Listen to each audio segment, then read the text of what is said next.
உலகை எழுப்பும் ஞாயிறு அங்கே குடியிருப்பான். அவன் ஆனை முகத்தனின் அடியவர் மனத்தில் ஒளியாய் வந்து கொலுவிருப்பான்.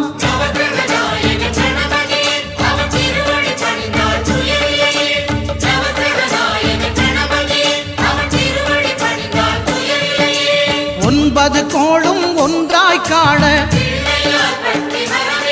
அங்கு கற்பகம் என்னும் கடவுளின் மெய்யில்